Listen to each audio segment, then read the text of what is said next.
দর্শক, রাজধানীর শাহবাগে সড়ক অবরোধ করে বিক্ষোভ করছেন জুলাই আন্দোলনে নিহতদের স্বজনেরা। সেখানকার পরিস্থিতি জানতে আমরা যুক্ত হব আমাদের সহকর্মী আরাফাত সিদ্দিকীর সঙ্গে। আরাফাত, এর আগের সংবাদে আমরা যুক্ত হয়েছিলাম, সহকর্মী রেজওয়ান ফয়েজ সেখানে ছিলেন এবং নিহতদের স্বজন যারা আছেন তারা কিন্তু তাদের দাবিগুলো অনেক আবেগঘনভাবে জানাচ্ছিলেন। এখন সেখানে কি অবস্থা দেখছেন? প্রশাসনের কোনো আশ্বাস বা তাদের সঙ্গে কোনো কথা হয়েছে কিনা যারা এটি করছেন তাদের সাথে? যারা শহীদ হয়েছেন সেই শহীদ পরিবারের সদস্যরা তারা কয়েকটি দাবি জানিয়েছেন। দাবিগুলো যদি আমি আসলে জানতে চাই যে আপনাদের মূল দাবিগুলো কি, এবং আপনাদের আজকে হঠাৎ করে আপনারা রাস্তা অবরোধের মতো কর্মসূচিতে গেলেন কেন? আমাদের মূল দাবিটা হচ্ছে জুলাই আগস্টের শহীদদের এবং আহতদের বিচারের দাবি। এটা হচ্ছে আমাদের মূল এবং প্রথম দাবি।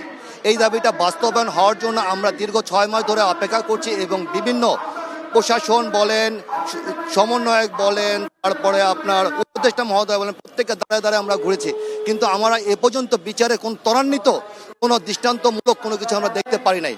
এই বিচারের দাবিটা হচ্ছে আমাদের মূল দাবি। এই বিচারের দাবি যদি আমরা বাস্তবায়ন করতে না পারি, ফেসিবাদ সরকারের মুহূর্তে বিভিন্ন সময় বিভিন্নভাবে আমাদের উপরে হুমকি ধমকি দিচ্ছে। এই প্রতিকার থেকে আমরা মুক্তি পাওয়ার জন্য, স্বৈরাচারকে দেশ থেকে উত্তর করার জন্য আমাদের বিচারটা প্রধান দাবি এবং এটা আমাদেরকে বাস্তবায়ন হতে হবে। দ্বিতীয় দাবি, এ পর্যন্ত 6 মাস হয়ে গেছে, এ পর্যন্ত কোনো শহীদ বা আহত যারা আছেন তাদেরকে রাষ্ট্রীয়ভাবে কোনো সম্মাননা বা কোনো স্বীকৃতি এ পর্যন্ত তারা দেয় নাই। জেনেক্সে শিফট করো, লাইফকে লিফট করো। প্রধান উপদেষ্টা মহোদয় শপথ নেওয়ার আগে উনি বলেছিলেন যে শহীদ এবং আহতরা তার কাছে প্রধান এবং প্রথম, এটাকে কি বলবো, দৃষ্টিতে তার কাছে সবার আগে তাদের বিচার কার্য সম্পূর্ণ করবে। কিন্তু এখন পর্যন্ত তারা আমাদের বিচার কার্য বা আমাদের কোনো স্বীকৃতি, শহীদদের কোনো স্বীকৃতি কোনো কিছু তারা করে নাই। এ পর্যন্ত অন্তত শহীদ হয়েছে 2000-এর কাছাকাছি, কিন্তু আমরা রাষ্ট্রীয়ভাবে সরকারিভাবে যে গেজেট প্রকাশ করেছে তাতে আছে 834 জন। বাকি শহীদরা গেল কোথায়? বাকি শহীদরা কি উদা হয়ে গেল, না হাসিনা যাওয়ার সময় নিয়ে চলে গেছে? এটার প্রশ্ন আমরা প্রধান উপদেষ্টার কাছে রাখছি আপনাদের মাধ্যমে।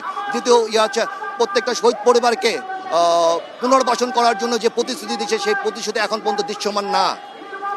এই দাবিগুলো আমাদের কাছে প্রথম এবং সবচেয়ে গুরুত্বপূর্ণ দাবি।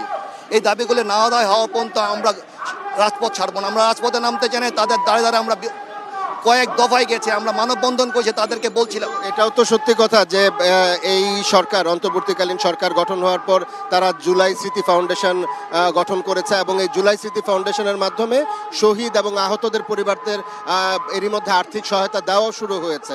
মানে কাজ তো কিছু না কিছু হচ্ছে। কাজ যেটা হচ্ছে সেটা লোক দেখানোর জন্য হচ্ছে। বাস্তবতায় যদি যাওয়া যায়, এ পর্যন্ত 650 জনকে তারা 5 লাখ টাকা করে অনুদান দিচ্ছে। বাকি শহীদগুলি কেন এখন পর্যন্ত পেল না? তাদের যদি কাগজের কোনো সমস্যা থাকে, কোনো কিছু থাকে, তাহলে তারা সেটা সমাধান করে কেন তাদেরকে এই পর্যন্ত প্রদান করলো না?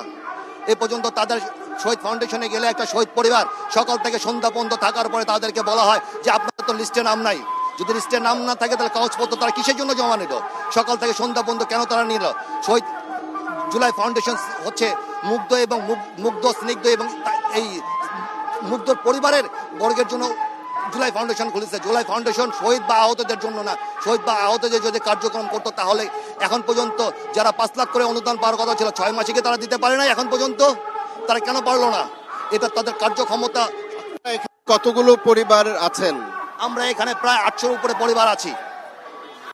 বিভিন্ন প্রান্ত থেকে আমাদের সকল শহীদ পরিবার আছে এবং আপনি আপনার মাধ্যমে চাচ্ছি শহীদ পরিবার এবং আহতদের পাশে আপামর জনসাধারণ দলমত নির্বিশেষে সকলকে আমাদের পাশে থাকার জন্য আহ্বান করছি বিশেষভাবে।